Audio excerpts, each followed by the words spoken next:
Beetroots மக்களுக்கு வணக்கம். இது பைல்வான் டாக்ஸ்.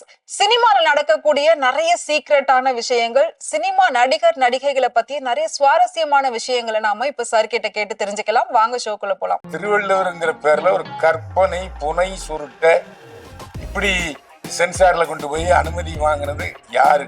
இது ஏன் தமிழர்கள் யாரும் கண்டுக்கல அப்படிங்கறது எனக்கு வேதனையா இருக்கு. மொக்க கதை வரலாற்றை பனி சுருட்டு பண்ணிருக்காங்கன்னா தடை பண்ணணும் அந்த படத்தை. ஆனா அந்த படத்தை பார்த்த உடனே எனக்கு ரொம்ப பயங்கர கடுப்பாயிட்டேன். என்னடா அது நாம படிச்ச தெரிஞ்ச திருவள்ளுவருக்கும் சினிமாவில் உள்ள திருவள்ளுவருக்கும் ரொம்ப வித்தியாசமா இருக்கு. வள்ளுவருடைய மனைவி ரொம்ப அழகா இருக்காங்க. வாசுகிங்கிற பேரை தனலட்சுமின்னு அதுல சொல்லியிருக்காரு. இப்ப வள்ளுவர் கோட்டம் அப்படிங்கறது வந்து புதுசா புனரமைச்சு ரொம்ப பிரம்மாண்டமா இப்ப வந்து அது ஓபன் பண்ணிருக்காங்க. ஃப்ரீ என்ட்ரி கொடுத்திருக்காங்க. அதுக்கு நிறைய பேர் வந்து போய்கிட்டு இருக்காங்க. சோ திருவள்ளுவர் அப்படின்ற ஒருத்தருக்கு தமிழ்நாட்டுல ஒரு சிறந்த இடமா இப்ப அதை வந்து பெருசா காட்டிட்டு இருக்காங்க. மக்கள் கிட்ட வந்து திருக்குறள் திருவள்ளுவர் அப்படிங்கறது வந்து அழியாம இருக்கணும் அப்படின்றதுக்காக முதல்வர் வந்து இதை பண்ணியிருக்காரு. ஆனா திருக்குறளை இயற்றியவர் திருவள்ளுவர் அப்படிங்கிறது நமக்கு தெரியும். ஆனாலும் இப்ப அந்த படத்தோட பேரை வச்சு அதை வந்து ஒருத்தவங்க கான்ட்ரவர்சியா பண்ணிட்டு இருக்காங்க. அது உண்மையா? அந்த படம் வந்து வரப்போகுது அப்படின்னு சொல்றாங்க. சோ அதோட கதை என்னவா இருக்கும்? அது என்ன சார் நீங்க பாத்திருக்கீங்களா? அதாவது திருவள்ளுவர் மனைவி வாசுகி நம்ம கேள்விப்பட்டிருக்கோம். ஆமா. ஆனா திருவள்ளுவர்ங்கிற படத்துல திருவள்ளுவருக்கு பேரு கலைச்சோழன். திருவள்ளுவரை சோழனா மாத்தினது அந்த அந்த டைரக்டர் பாலகிருஷ்ணன். அவர் வந்து மேட்டுக்குடியை சேர்ந்தவர், பிராமண வகுப்பை சேர்ந்தவர். அவர் எப்படி திருக்குறளை பத்தி தெரிஞ்சு எடுத்தாரா, திருவள்ளுவரோட வாழ்க்கை வரலாறு படிச்சாரா, இது கற்பனை கதையானே தெரியல. ஆனா அது ஒரு கொஞ்சம் லவ் ஸ்டோரியா போகுது. அப்புறம் வெள்ளை வெள்ளையர்னு வேட்டி சட்டையெல்லாம் போட்டு வர்றாரு வள்ளுவர். வள்ளுவருடைய மனைவி ரொம்ப அழகா இருக்காங்க. அந்த படத்துல பிளஸ் பாயிண்டே வள்ளுவருடைய மனைவி தான். அப்புறம் போர் வருது, அப்புறம் மனைவி எழுதி கொடுக்குறாங்க. அந்த மாதிரி நிறைய குழப்பங்கள் இருக்கு. அதாவது வாசுகிங்கிற பேரை தனலட்சுமின்னு அதுல சொல்லியிருக்காரு.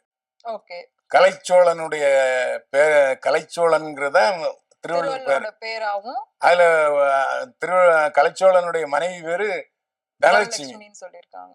தனலட்சுமிங்கிறது தமிழ் அல்ல, லட்சுமியும் தமிழ்ல, தனமும் தமிழ் இல்ல. எப்படி இவரு இந்த பேரெல்லாம் தேர்வு செஞ்சாரு? இப்படி ஒரு கற்பனை கதையை உருவாக்கி இருக்காரு.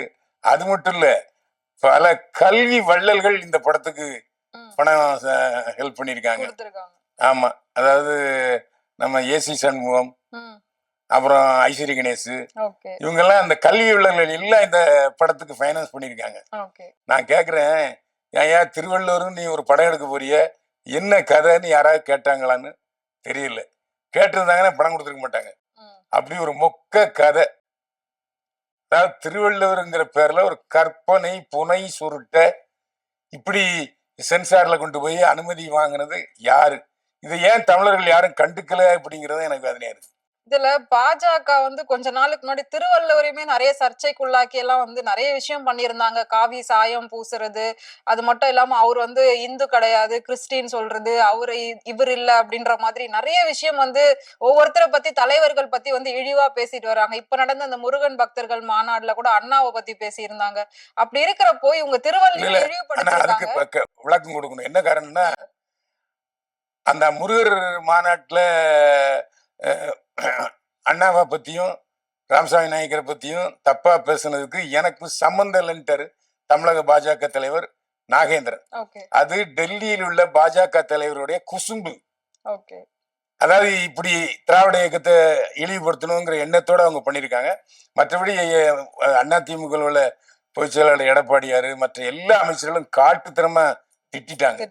இதனால வந்து அதிமுக பாஜக பிளவுபட்டு விடுமோ, கூட்டணி பிறவுபட்டுருமோங்கிற அளவுக்கு போயிடுச்சு. ஆனா எடப்பாடி சொல்லிட்டாரு, ஐயோ அவங்களுக்கு ஒரு கொள்கை இருக்கு, நமக்கு ஒரு கொள்கை இருக்குயா, இது ஒன்லி எலெக்ஷன் கூட்டணி தான், எலெக்ஷன் முடிஞ்ச பிறகு அவங்க யாரோ நாம யாரோ அந்த மாதிரி விளக்கம் கொடுத்துட்டாங்க. ஆனாலும் நயினார் நாகேந்திரன் தமிழக பாஜக தலைவர் தெளிவுபடுத்திட்டாரு, இதுக்கும் தமிழக பாரதிய ஜனதாவுக்கும் சம்பந்தம் இல்லை. இப்ப சோ அது வந்து தெளிவுபடுத்தப்பட்ட செய்தி. ஓகே. சோ இப்ப நம்ம திருவள்ளுவர் அப்படிங்கிற படத்தை பத்தி பேசியிருந்தோம். அப்ப இந்த படத்தோட டைரக்டருக்கும் ஒருவேளை அந்த பாஜக ஆளுங்களுக்கும் ஏதாவது தொடர்பு இருக்குமா? அதோட பின்னணி வந்து இந்த படத்தை ஆமா இருக்கலாம், அதுல எந்த சந்தேகமே இல்ல. இத வந்து தமிழக அரசு கொஞ்சம் கூர்ந்து கவனிச்சு இது உண்மையான சம்பவமா இருந்து பட்சத்துல விட்டுலாம். இல்ல வரலாற்றை புனை சுருட்டு பண்ணிருக்காங்கன்னா தடை பண்ணணும் அந்த படத்தை, திருவள்ளுவர் படத்தை. ஏன்னா திருவள்ளுவரை பத்தி ஒரு தவறான தகவல் சொல்லி விடல. நம்மளாம் சின்ன வயசுல பள்ளிக்கூடத்துல வாசின்னு படிச்சிருக்கோம். அப்படிப்பட்ட சூழ்நிலை திருவள்ளுவர் ஒரு கலை சோழன். அவர் ஏன் சோழனா? சேர சோழ பாண்டியன்ல யாரு திருவள்ளுவர்? அதெல்லாம் அந்த வரலாற்று குறிப்புகளை ஆராய்ச்சி எழுத்தாரா பாலகிருஷ்ணன் அந்த இயக்குனர் நமக்கு தெரியல. ஆனா அந்த படத்தை பார்த்த உடனே எனக்கு ரொம்ப பயங்கர கடுப்பாயிட்டேன். என்னடா அது நாம படிச்ச தெரிஞ்ச திருவள்ளுவருக்கும் சினிமாவில் உள்ள திருவள்ளுவருக்கும் ரொம்ப வித்தியாசமா இருக்கு அப்படிங்கிறது. அதனால தயவு செஞ்சு இப்போ தமிழ் ஆர்வலர்கள், நான் அரசியல் கட்சிக்காரங்க சொல்ல, தமிழ் ஆர்வலர் இருக்காங்கல்ல சிலர், அந்த படத்தை தமிழ் ஆர்வலர்களுக்கு இந்த திருக்குறள் படம் போடப்பட்டதா, இது தமிழுக்கு உட்பட்ட திருவள்ளுவர் தானா, இல்ல கற்பனை திருவள்ளுவரா? அப்ப நீங்க வந்து நாங்க திருவள்ளுவரும் பேர் தான் வச்சிருக்கோம், அது கற்பனை கதைன்னு சொல்லிருக்கணும். அதுவும் சொல்லல, என்னன்னு தெரியல. கஷ்டமா இருந்து படம் பார்க்க. ஓகே. நீங்க அந்த படத்தை பாத்துட்டீங்களா சார்? பார்த்தேன். Okay okay sir. சோ இப்ப நம்ம நிறைய விஷயங்கள் வந்து பேசியிருக்கோம், நிறைய விவாதிச்சிருக்கோம், நிறைய உண்மையை நீங்க வந்து இப்ப வெளிக்கொண்டு வந்திருக்கீங்க. சோ கண்டிப்பா இதை பார்த்து நிறைய பேருக்கு தெரியாதது கூட தெரிஞ்சிருக்கும், புரியாததும் கண்டிப்பா புரிஞ்சிருக்கும் அப்படின்னு நினைக்கிறேன். சோ இவ்வளவு நேரம் வந்து நீங்க உங்க டைம் ஸ்பெண்ட் பண்ணி எங்க கூட பேசுனதுக்கு ரொம்ப நன்றி சார். Thank you so much. மீண்டும் சந்திப்போம். வாழ்க வளமுடன்.